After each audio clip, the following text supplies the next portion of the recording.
Alright, now, position vectors. So what we've been looking at so far, we've been talking about vectors in terms of component forms, in terms of polar forms, in terms of a lot of things, including the form, the matrices form, the column matrix form, and also the ordered pair. Now, so far we haven't really think about where a position vector is. Alright? We talk about vectors, but position vectors actually applies to a point. Alright? What you need to think about, you need to be able to transfer the vector in components form onto the Cartesian plane. So this time, with the position vector, we are going to look at the vector with respect to the origin. Alright, where the origin is, where the point, the origin OO is, and then where the vector is located. So it has been, so far the vectors have been floating around everywhere in the Cartesian plane. Alright? So we need to use position vectors to solve problems involving vector addition, subtraction, and scalar multiplication. Think about the vector equation of a line in 2D, two-dimensional, using the concept of position and velocity vector. That will be expanded a little bit more, and then we'll think about position vectors to solve problems involving scalar multiplication, internal division, and collinearity. Alright? So point number 3 may or may not be covered that much this time, but we will talk a little bit more when we talk about relative velocity. Now, position vector. If the O is not there, and it's replaced by A. So you know that vector A to P is 3i plus j, correct? But this time, what we're going to talk about is everything is relative to the origin, which is point O. So a position vector shows the position of a point relative to the origin. So I want to stress it is a point that we're looking at. And the position vector is always from the origin. Alright? In the diagram above, not on the right, the position vector of P is denoted by OP with an arrow on top, which can be represented as 3i plus j in component form. So in that sense, OP, which is a vector, is 3i plus j. Alright, either in component form or just write as OP with an arrow. Okay, that is basically the definition of position vector. Let's have a look at example number 1, studying position vectors in component form. Now, express the vectors OP, AB, and CD in the diagram above in component form. Now, what do you notice? Let's start off by looking at the first one, OP. Alright? You know that it's 3i plus j. So OP is 3i plus 2j. Can you actually work on CD and AB, please? What is it in component form?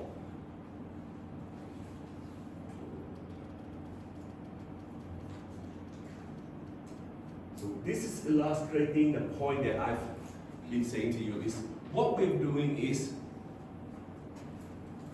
we've been floating around in the Cartesian plane. This time we're going to look at where it is starting from origin. But if you look at A, B, and C, D, what actually are the vectors in component form? AB is 4i plus 2j. CD is 4i plus 2j. They are exactly the same, aren't they? Right? Now, however, if you talk about position C, alright, with reference to O, it is not the same, or position CD with reference to O, OD. Alright? It's not the same as 2i plus 4i plus 2j. So let's have a look at the position vector for point A. Point A in this case, we're looking at OA. Point A is here, OA. So it is with 2i plus 3j, correct? Yeah? OB would then be 6i plus 1, 2, 3, 4, 5, 6j. So I'm going to let you do B, C, D, and P, and then we'll compare our answer. So when you're counting your I and j this time, it's always from the origin. We're talking about just position vector relative to O.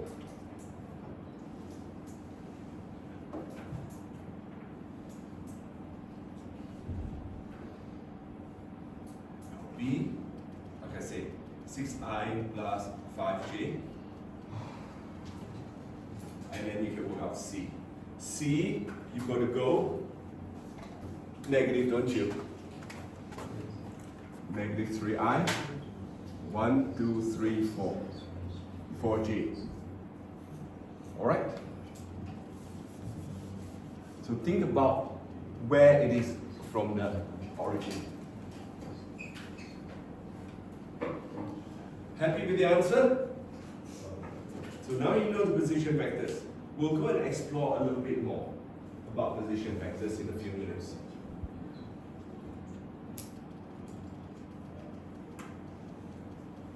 Alright, let's move on. Now, let's just have a look at these 3 points here, the vector triangle. I've got direction OA, a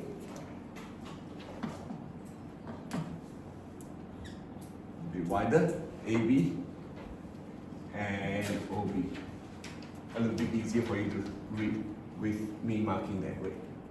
Alright, we actually know that OB is the same as OA plus AB, correct? Because when you do that, the direction here, OB, okay, is actually this bit plus that bit. Agree? Now, can we arrange it? Now, if you're given the position for A and B, can we determine vector AB? Alright, once we know position vector of AB, position vector of A, position vector of B, can we actually determine AB? Can we? Think about it. Yes, you can, because you know OA is in certain component form, OB is in certain component form, right? We know the position vectors, and then we can actually determine the vector of A and B, AB. Right, so let's rewrite. You know that AB is, because AB is this way, it's actually OB minus OA, correct? Think about redrawing this. If I'm redrawing this that way,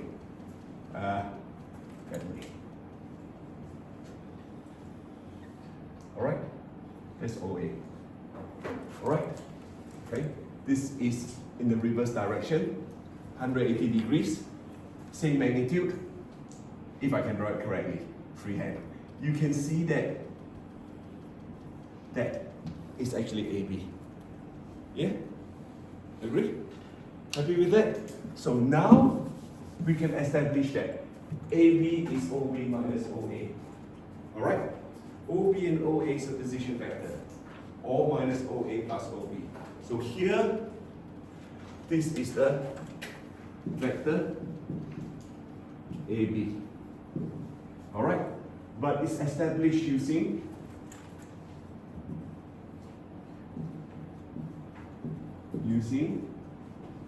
position vector.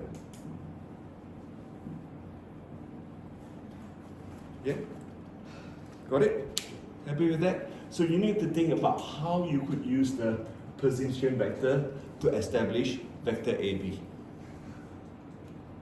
Why is it negative? Because you are, let me draw this again. You know that this line is there. What you want is to hit the tail approach, right? So if I move this across here, right? So it has to be the same magnitude but negative of it. so that you've got the vector AB. Yeah? Yep. So that's why it's negative. Good question. Thank you, Lena. All right. Happy with that? So you need to know this bit. Vector AB, if we have the position vector of OB and OA, is actually vector AB is OB, take away OA. Yep. Will it always be OB take OA? Generally it would be, yeah. So you need to look at where the direction is and how it is moving. Yeah, I would say this. Alright, now let's have a look at this. Example 2. Determine a vector between 2 points given their positions vector.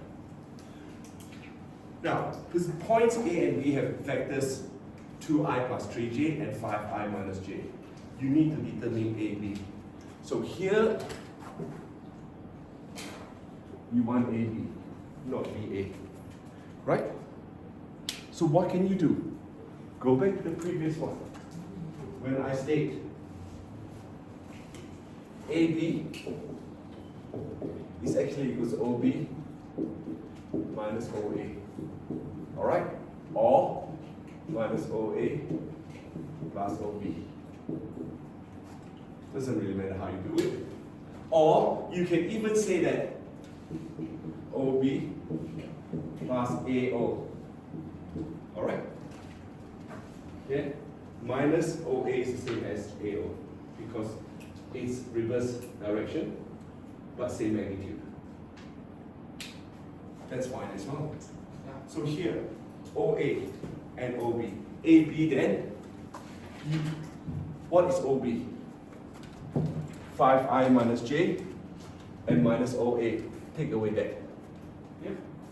So, you could do that. OA equals to 2i minus 3j. OB is 5i minus j. So AB is OB minus OA. And this is how you write it.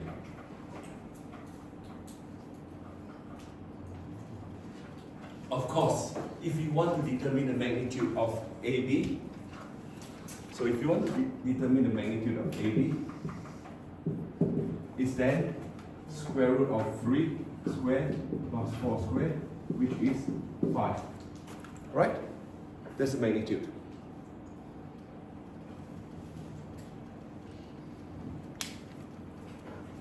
So you can see the vector of AB. If this were to scale or in a grid, this would have been minus 4j, and then it would be 3i. Yeah? If I had a grid, but I didn't have a grid here, so I can't really, my drawing is not very good. Yeah? So that is your vector, and you can use that to find the magnitude. So think about using position vector. Alright, let's have a look at example 3. Points P, Q, R, S have position vectors minus 3i plus 4j and so on and so forth. So you need to determine vector PQ, QR, and RS. Now what I've done here is I've written this out clearly for you. Alright? So OP is minus 3i plus 4j, OQ is 2i plus j, OR is 3i minus 2j, and OS is minus I minus 5j. So I'm going to let you work on A, B, and C. Then we'll talk about D in a few seconds. Let's give yourself, I'll give you 1 minute to work on A, B, and C. Remember, use this. Use what I've stated here. Vector AB is actually vector OB take away vector OA. But why are you flipping it when you just lift it? Sorry? Like, why is it flipping when you just lift it up? Like, don't you not need to change the direction? You have to lift it up and then change the direction. You have to lift it up and change the direction. Move it from head to tail and then change the direction. You always move it to head to tail and then change the direction. Right. You didn't draw that one.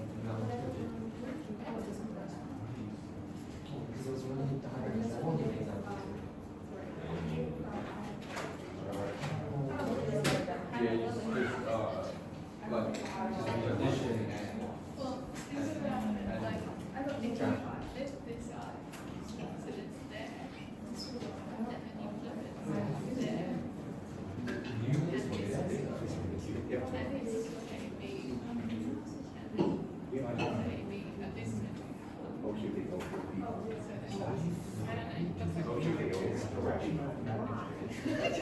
Okay, so basically, here.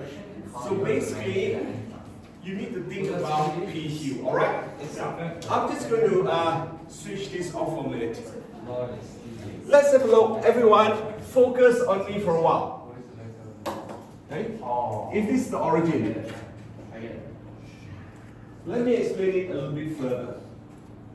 So if I've got a point here, doesn't matter whether it's A or B, and a point here B.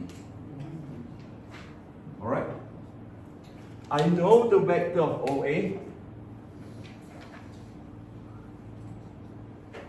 and I know the position of vector of OB. Look at the arrow. OA is pointing from origin to A. OB is pointing from origin to B. And then what we want is AB. Alright? So one of them has to be minus. Correct? Yeah, So, got it? So here you can see that because I want it as AB, so I've got OB, right? I know there's head. And then I could actually move this across to there, move my OA across, right? I have got the same magnitude but in the other direction, and therefore I have my OB. Correct? Yeah? So this is why if you look at OA and OB, you can see that the direction OB always take away OA. Alright? Happy with that? Got what I'm doing now? With that? Okay, good.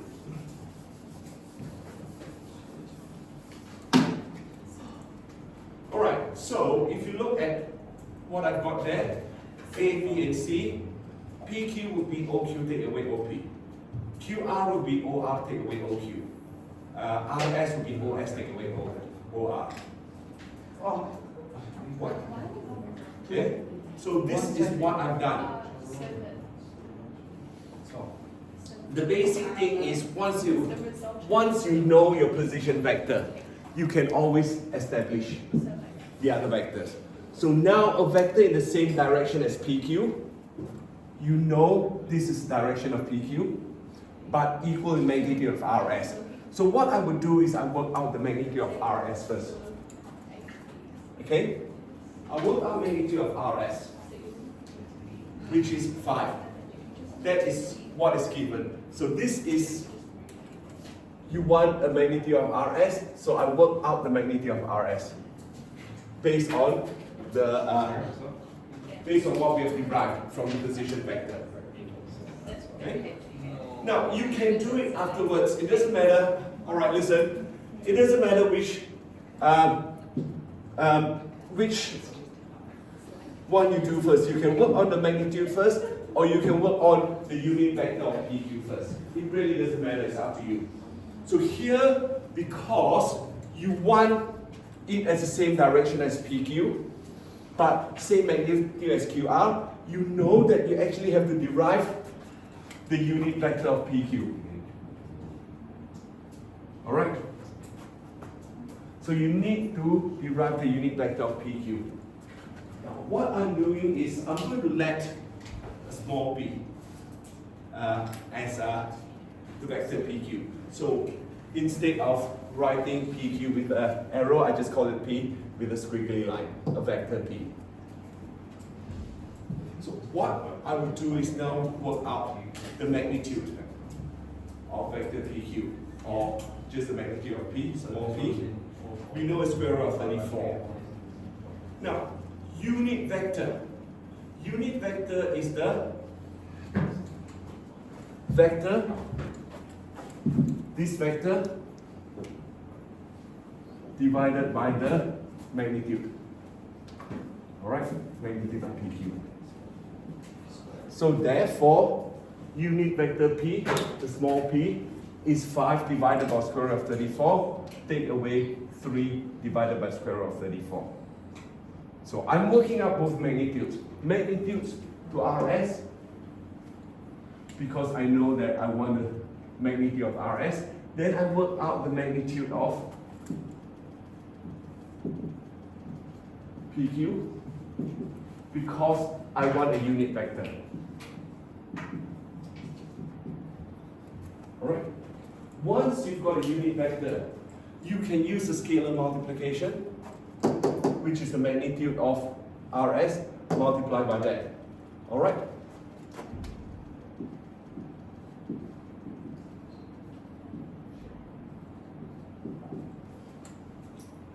Think about it.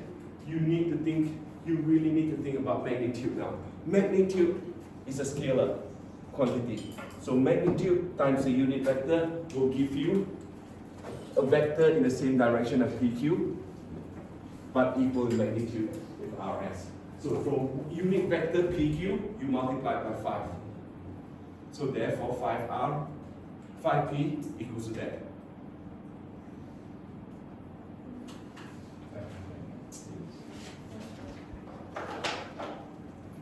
Any question for me? So think about it. It is a step-by-step approach. You have to work out both magnitudes, right? You got to work out a unit vector so that you can multiply by the magnitude. Yep, Layla? But what is the unit vector doing? Unit vector is just give us 1. So 1 multiplied by the 5, so it makes sure that it's the same magnitude as RS. So the unit vector here, all right? The unit vector of PQ is telling me that PQ, we are reducing the whole of PQ to 1, right? And then you multiply by 5 so that it has the same magnitude as RS. That's all. So the unit vector is kind of just the direction? Unit vector has got direction and magnitude is 1. Unit vector magnitude is always 1. It has the same direction as the original vector. Alright? Unit vector is always 1, same direction as the original vector.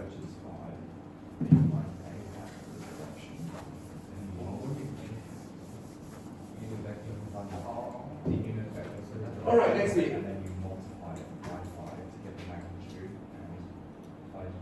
Okay, another example, position vector of a moving object. Ooh. Ignore what I've done. Here I haven't really animated it. Can you read question 4, please? Alright? Read question 4, example 4, and I'm going to use that diagram just to discuss it. I'm going to use this diagram to discuss.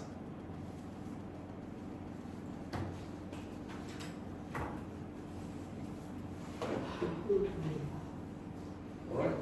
Let's read through it. At 1 p.m., the ship is at location A. Position vector of 2i plus 8j kilometers. And is moving with this velocity of 5i minus j kilometers per hour. So if the ship continues with this velocity, what will be its position vector at 4 p.m.? Now, what happened is, you know that it's the starting point. This speed is when the ship started at A.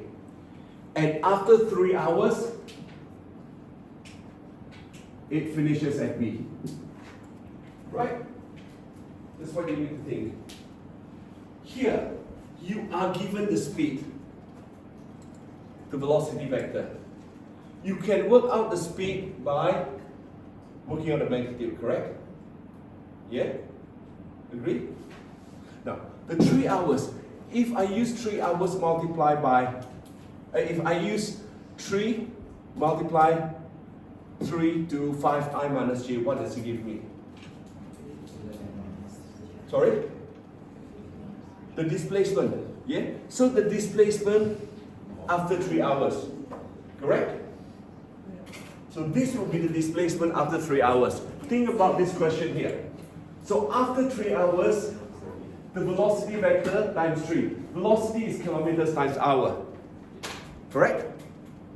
And this is the velocity vector. 3 hours is actually the scalar multiplication.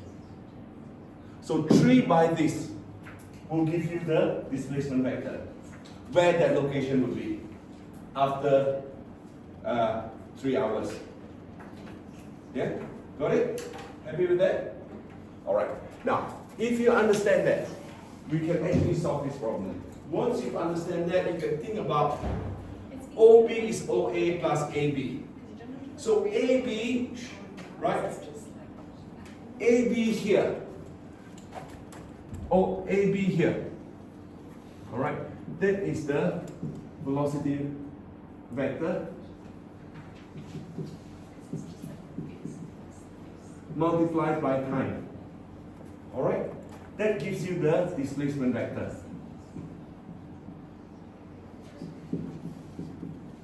Alright? Think about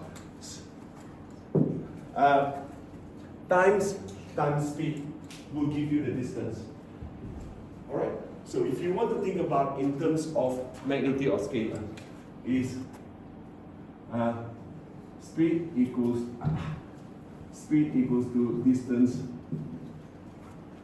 over time. And the distance will then be speed times time. Correct? So here, I know the velocity vector. Velocity vector times time will give me the displacement vector. It's just you need to think about it as in terms of vector. Right? Think about this as in terms of vector. So once you've done it, you can, this is a starting position. Starting position OA.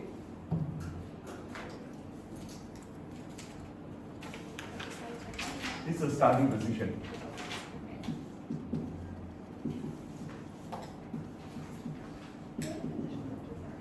Alright?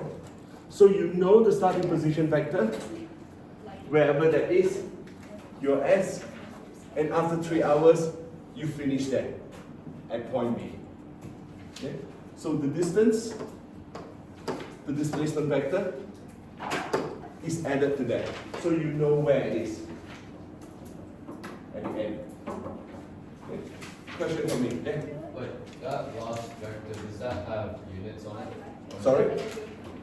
Does that have units? That is a position vector from 0. So at the end is 17I plus 5j kilometers. Yeah. Yep, that's correct. 17I plus 5j kilometers.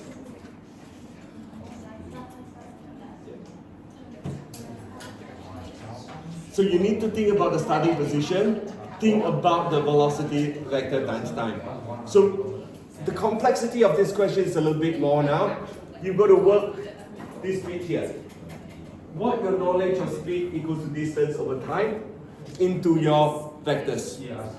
Alright? So basically, vector is the same as what you do in terms of vector. Alright? It's the same as what you are doing with the magnitude. Except you have to think about it as a vector, that's all. Velocity vector and the displacement vector. Right? Rather than speed and distance. It's a vector now.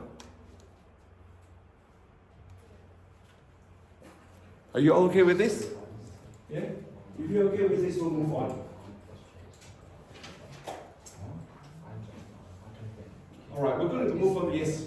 So, what are those units? Is that 1 kilometer? No, it does. No, it's not.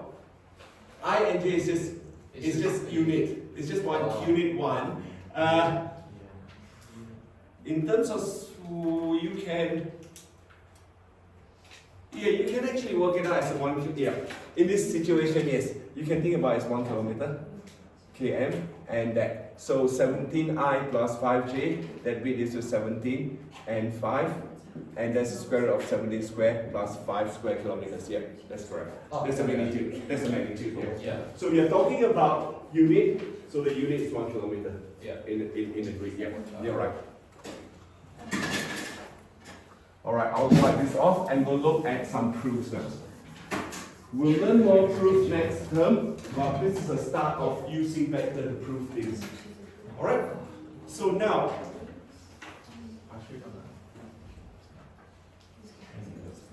All right. Application of vectors. First, we're going to look at proving points are collinear. Now, you should come across this word collinear quite a bit. All right. So, if I've got 3 points A, B, and C, they are collinear if they lie on the same line. All right. So, in year 10, you may have remembered using the fact that the line segment AB, AC, and BC share the same gradient to prove that they are collinear. Using vector, if I want to prove A, B, C are collinear, you must show that 2 different vectors are parallel. It could be you're showing that AB and BC are parallel, and then they share a common point, B. Alright? If you want to prove AB and BC are parallel and share a common point, B, you can say that they are collinear. Or you can prove that AB and AC are parallel and the common point is A. Correct? Yes? So they have to be parallel and be on the same line. On this, and share one common point. One common point. How are they parallel and only share one common point? Because that is, okay, so we're so used to the idea of parallel line never meets. Right? Correct? Yeah? We're so used to that idea. Now, if I draw a line, this vertical and this, they are not connected. Are they still parallel? Yeah. Yes. So this is using the same idea. They are parallel on the same line and share a point, so they're collinear. Okay. Alright? So that is the bit that we're so used to parallel lines never meet. But these 2 lines, same x position, they're still parallel.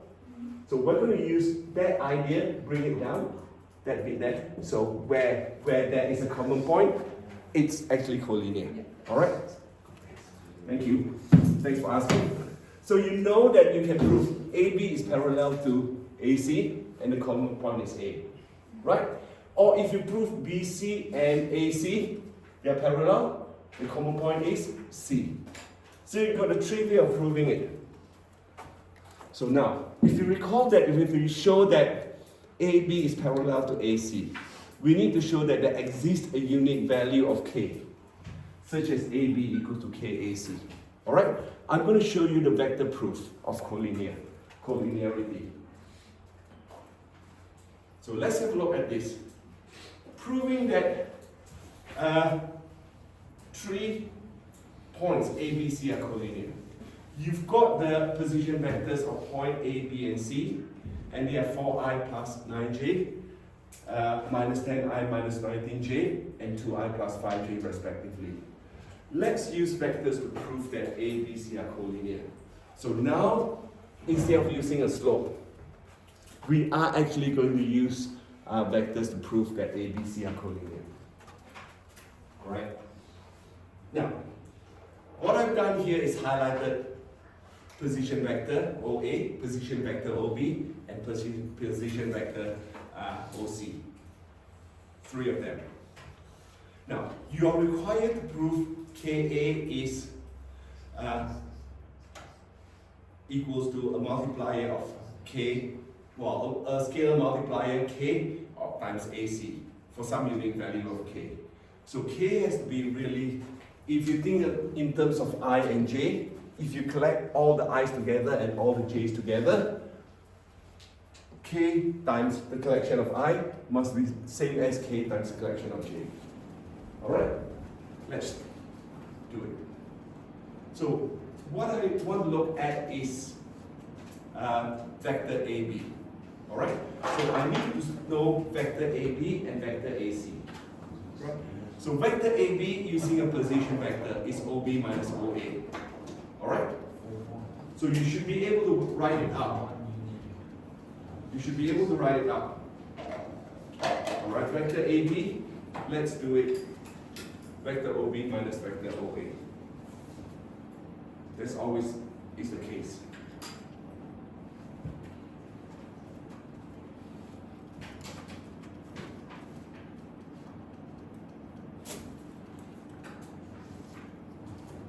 Alright, if you've done it right, it should be that.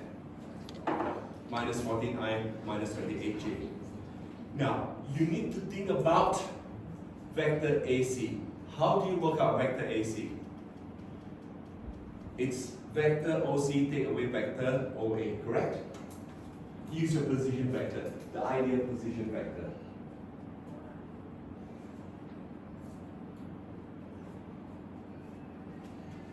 Use the ideal position vector.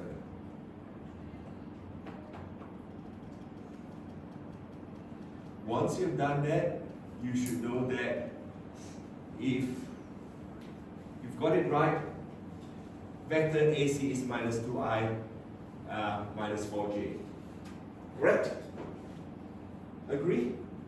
So now, let's solve for k.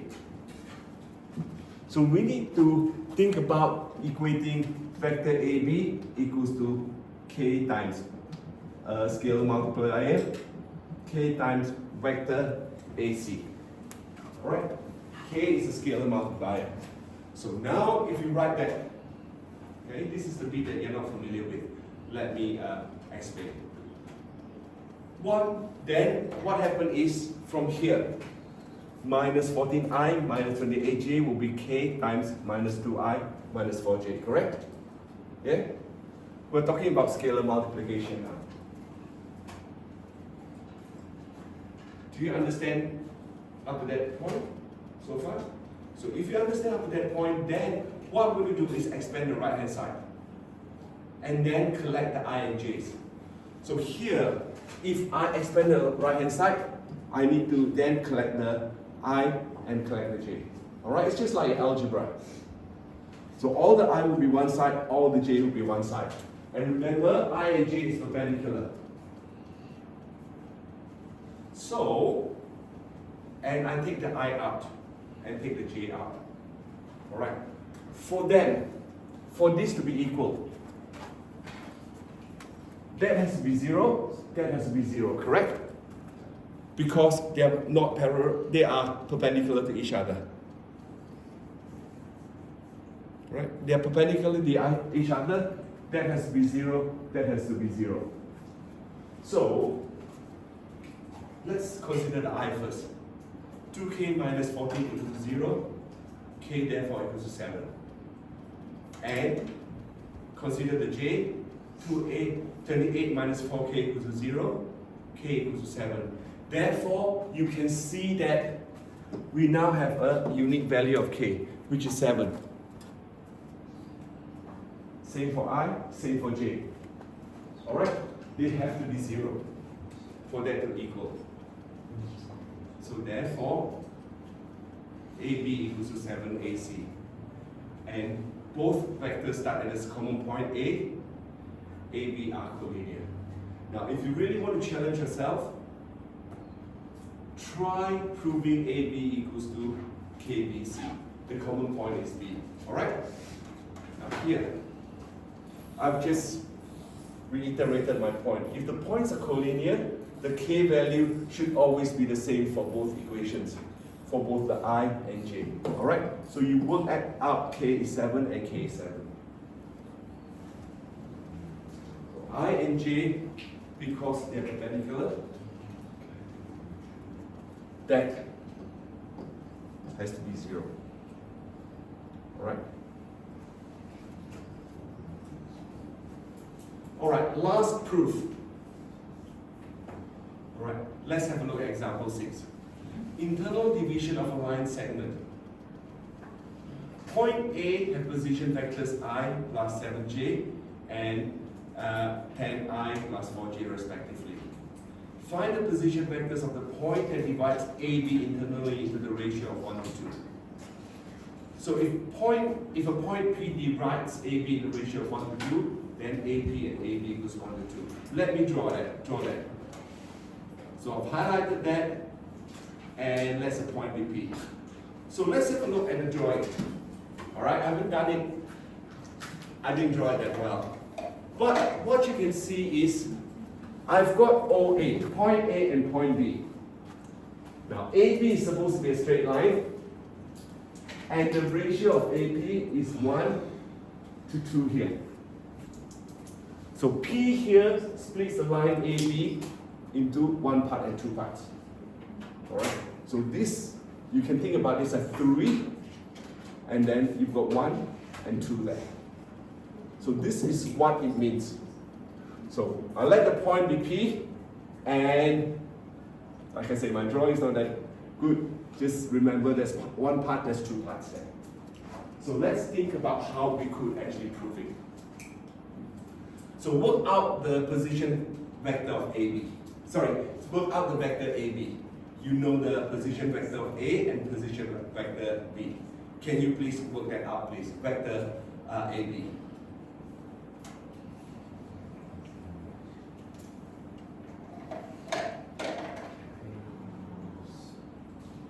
So vector AB.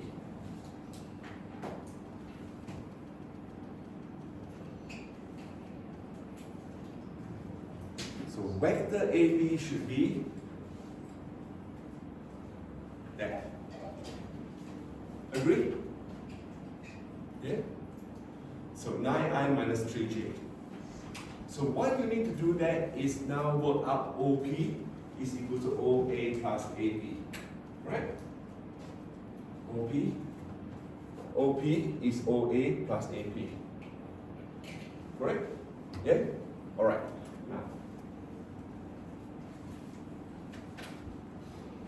next bit. So here, we're really looking at this now. OP is OA plus AP. Alright? So, if we know that AP is a third of AB, correct? Yeah? So we know that as a case. So you can work out OA plus a third of AB, which is I plus 7j and 1/3 9i minus 3j, and therefore summing it up, equals 4i plus 6j. So therefore the point that divides AB internally into 1 to 2 has a position vector of 4i plus 6j. Alright? So what I've done is work out AB. You're given the fact that P, this point here, divides A, B into 1 to 3. Yep. Why does it say that OA is a third of A? Wait, OA plus a third of A. Okay, because you need to think about the vector. OP is a vector OA plus AP. Alright? Yeah. OP, Isn't AP half of A? no, AP is not half of B. If a point P divides AB in a ratio of 1 to 2, this is a ratio of, this bit is, let's call this bit 3, so the ratio of 1 to 2 there. Alright? So it's explained there. Alright, I know it's a bit a long lesson, and I'm going to stop here. There should be some exercises for you to do.